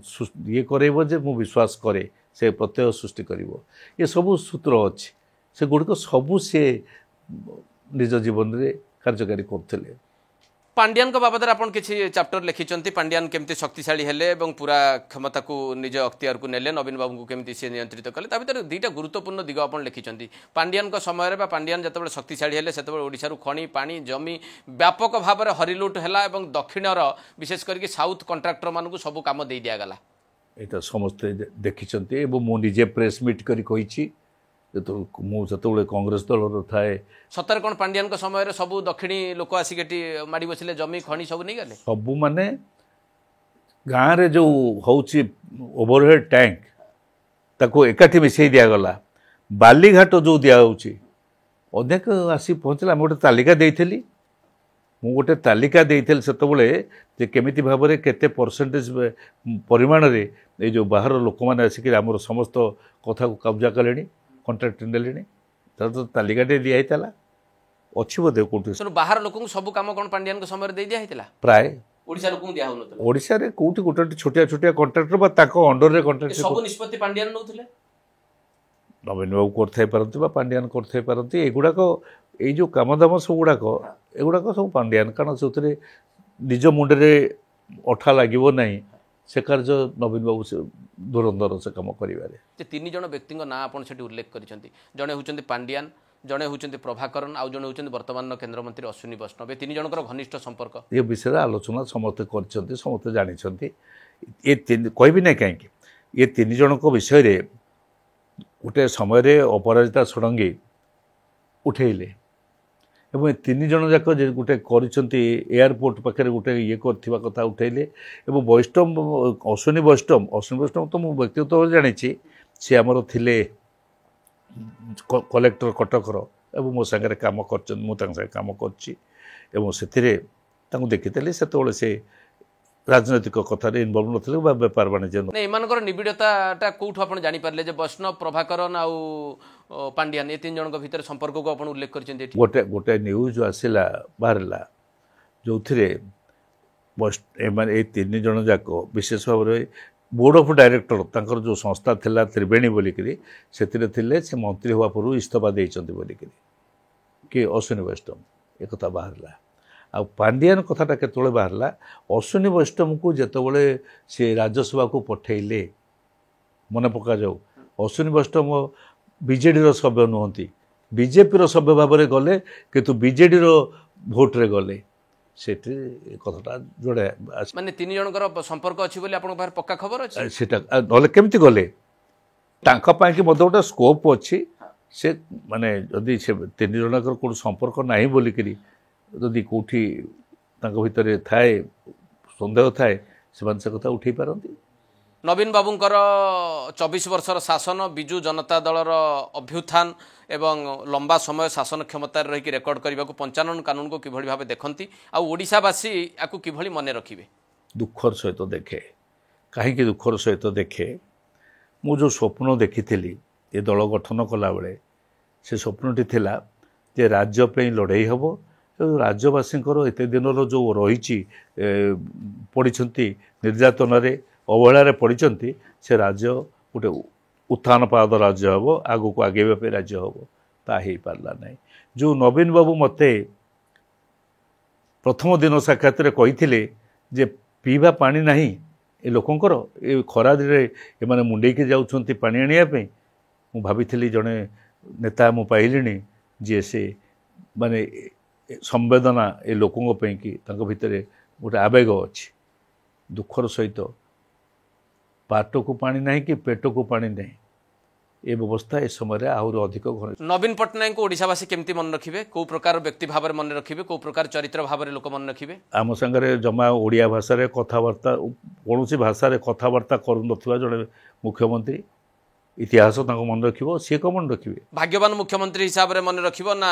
तांको पई ओडिशा को दुर्भाग्य आस्तिला सेति मन रखिबो किछि कार भाग्य सहित जोड़ा नहीं भाग्य सहित जोड़ा नहीं सी नवीन पट्टनायक विजु पट्टनायक पुओ थिले विजु पट्टनायक अवर्तमान में से भोट पाइक जीतिले एवं तत्कालीन अवस्था राजनैतिक अवस्था भितर से सरकार रहिले बहुत दिन दीर्घ दिन धरि रहिले एगुड़िक हूँ हिसाब किंतु दुखर कथा सहित कहे जे ओडिया भाषा 24 वर्ष धरिक जेकोसी आईएएस ऑफिसर आम लक्ष्य करवा जे आसंती केरल आसतु तमिलनाडु आसतु आंध्रु आसतु से मैंने आसिक 5 वर्ष 6 वर्ष भितर ओडिया कहवा शिखुंट ओडिया लेखा शिखुंट ओडिया भाषा भल भाव कथबार्ता कर अथच जड़े 24 वर्ष 27 वर्ष रहिले ओडिशा रे ओडिया शिखिले ना याठार बड़ी को दुर्भाग्यर कथा कौन था। श्रीजुक्त कानून को मोर शेष प्रश्न आपन को रहिबो ए समय को आपन जेमती भाव में आपन बही रे स्थान देइछंती अनेक गुडे गुरुत्वपूर्ण कथा रखिछंती नवीन बाबू को व्यक्तित्वर विभिन्न दिगो को आपन सूचैछंती आज दिन में जदि आपन को पचारे जो माने नवीन बाबू को डाकी हाकी केटी मुख्यमंत्री करथिले से माने ओडिशावासी निकट रे निशर्त क्षमा प्रार्थना करंतु काई करिवे नहीं से कथा कहि परिबे नहीं काई कहिबे नहीं नवीन बाबूर आवश्यकता गोटे पॉइंट ऑफ व्यू रु थिला ता होची विजु पट्टनायक लोकंर समर्थन थिला एवं आम कांग्रेस विरुद्ध में लड़ाई करूँ कांग्रेस मैंने लड़ाई करते से विजु पट्टनायक को पुओ हिसाब से नवीन पट्टनायक आइले से मैंने जीति पारे सामना को जापारे से अणा जाइला मुझे समर्थन करी मुझे जानी जे से 8 वर्ष कौन 27 वर्ष 30 वर्ष जाने ओडिया पदटे कही शिखे नहीं ओडिया भाषा जानवे नहीं ओडिया लेखा लिखि पारे नहीं जो मैंने आनिथिले से माने तो दायी तांको अयोग्यता नवीन पट्टनायक अयोग्यता पे एमाने कहीं दायी रहे मु कहीं दायी रही कौन पे दायी रही आपण माने दायी हेबे नहीं कहीं दायी आनी जो मैंने आनी से कौन जानी जे ये लोक ओडिया भाषा प्रति तार घृणा अच्छी ओडिया भाषा जानव ना लोक संगे कम्युनिकेट कर एक कौन से जानी तेणु जो मैंने आनिथिले से माने अजाणत गोटे भूल कर देथिले किछि अजाणत भूल करना जानतर अजाणत भूल से ठीक करते कारण से आवश्यकता अनुसार नवीन पट्टनायक अणा जाइला आवश्यकता अनुसार चेष्टा करा जाइथिला तांको नेतृत्व देकर आगे मु तो पूरापूरी समर्थन कर नेतृत्व साहाय्य करी मु तो कौन से आविलता नाला करी साहाय्य करी किंतु कौन पाइली ता परिवर्तन जो ओडिशा को मुझे देखा चाहूली ओडिशा तार स्वाभिमान तार ये नहीं अहंकार नहीं जहाँ बर्तमान अस्मिता कौचे से ओडिया अस्मिता को लेकिन ओडिया जाति भारत वर्ष में मुंड टेकिब ताक पारा नहीं पाट को पानी मुंडाए पेट को टिके पानी पूर्ण हो पारा तेणु जो मैंने आनिथिले से माने क्षमा प्रार्थना न करंतु पछे किंतु नवीन बाबू बाबद जो दिग गुड़िक अनालोचित होती जो कथा गुड़िक सामना को आसीनी ओडिशावासी को से बर्तमान जनइबा आवश्यक नहीं जानवे लोक आस्ते इतिहासटा जो जन इतिहास साइलेंट रुहे नहीं इतिहास सब एकदम शक्तिशाली इतिहास जमती मो बहीटा पर कथा चर्चा चलला आउ किछ दिन पर आउ किछि लोक पाखे क्या पाखे थी सी कहे से आसो। धन्यवाद श्रीयुक्त पंचानन कानून को आम सहित विस्तृत आलोचना करिथिबारु एवं जो बहीटी आपण लिखिचंती मान्यवर मुख्यमंत्री संपर्क संपर्कित मु दर्शक बंधु मानक मध्य अनुरोध करिवि जे जहां आमे आलोचना कलु समय स्वल्पता दृष्टि सब किछि आलोचना करबा संभवपर हेई पारिनी तेणु आपण माने ए बहीटी पढ़िले नवीन पट्टनायक व्यक्तित्वर अनेक अनालोचित दिग संपर्क में जानी पारिबे।